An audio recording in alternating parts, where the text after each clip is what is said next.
speaking, with regard to fish habitat, it's a pretty hollow victory. It does practically nothing. Removing the lower dam will open up roughly 770 feet of stream channel, which is considered relatively marginal salmonid habitat.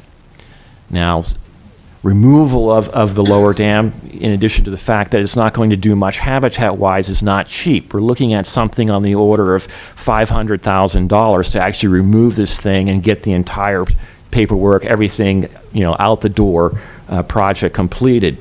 It also does potentially open the county up to litigation in terms of potential unforeseen channel erosion impacts.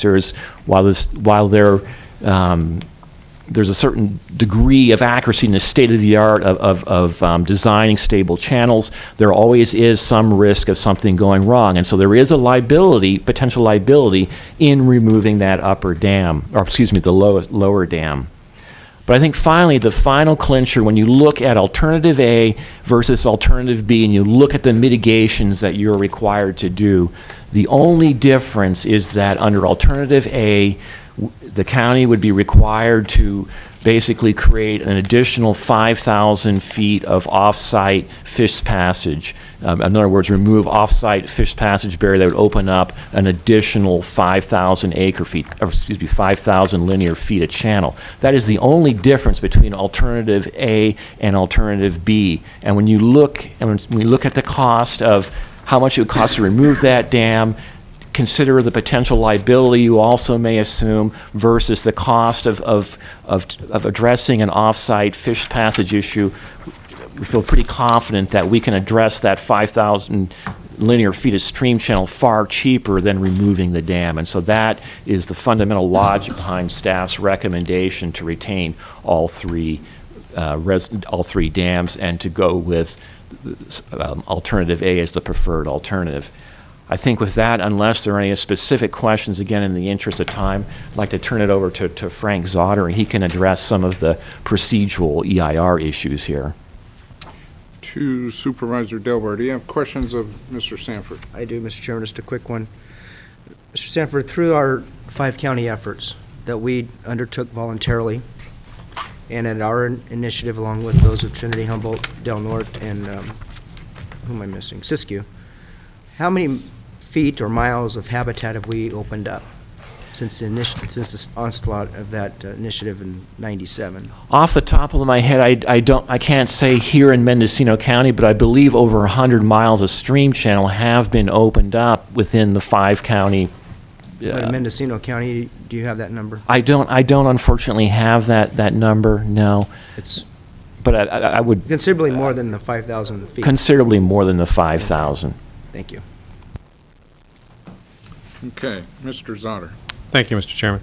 The board has before it today the EIR for this project. It's a little unusual since the county itself is going to be undertaking this, not some applicant who is asking for us to do this in pursuance of some private objective. So it's somewhat actually quicker than you normally would do because you don't have a whole packet of conditions as you would normally impose on a privately undertaken project.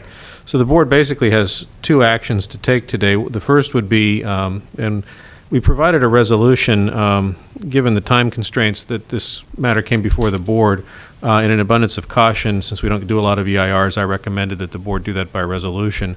I think in the overall scheme of things, it's probably more procedure than you need here. But since it was noticed by the clerk in reliance on my recommendation to do it as a resolution, our first recommendation is that the board adopt a resolution certifying the EIR.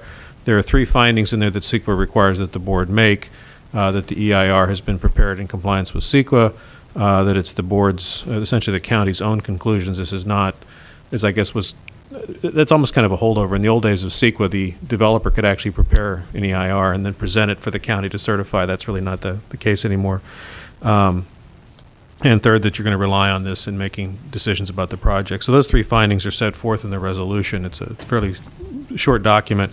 I also included in there a finding that the project is consistent with the county general plan. I think a general plan consistency finding never hurts, just so that it shows the board has thought about the general plan, since this is largely a land use project.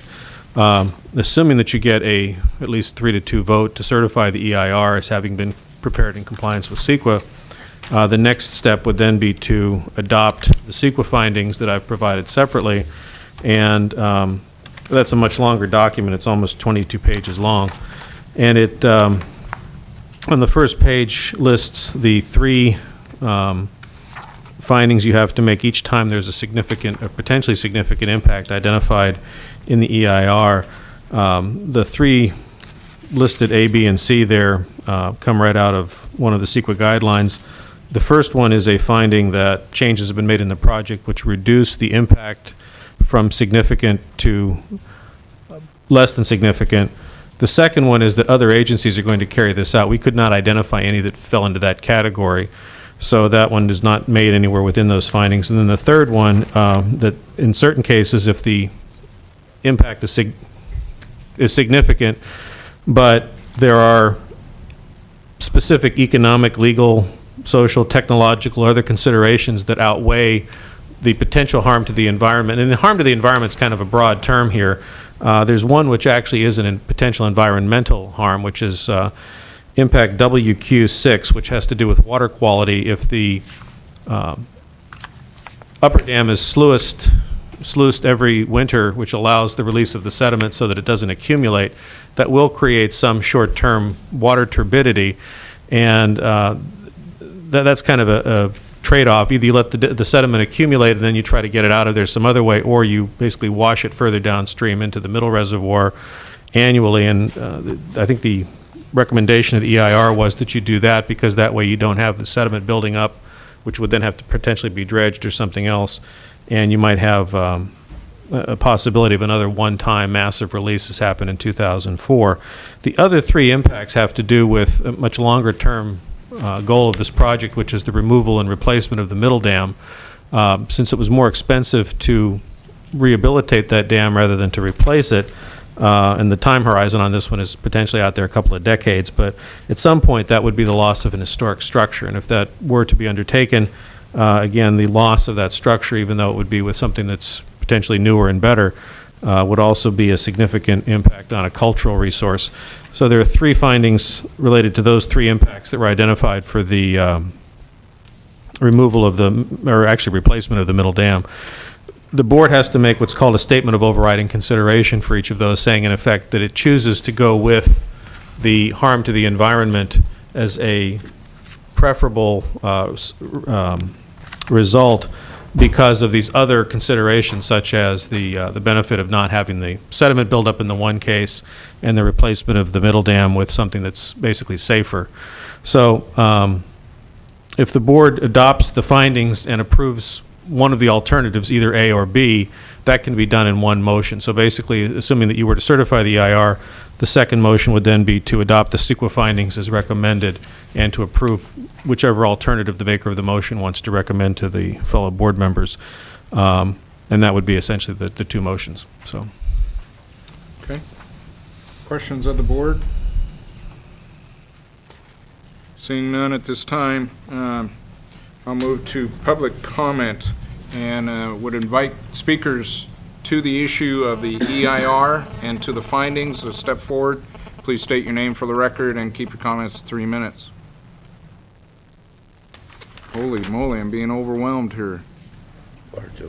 I do have one speaker card. While I'm waiting for others to step forward, Mr. Albert Cross. My name is Albert Kraus, and I live in Ukiah. And I have a present for the Board of Supervisors. These are collectible items. I have a 1981 prize-winning photograph of the reservoir, the middle reservoir. You open that old piece of newspaper to the centerfold, you'll see a picture of the reservoir.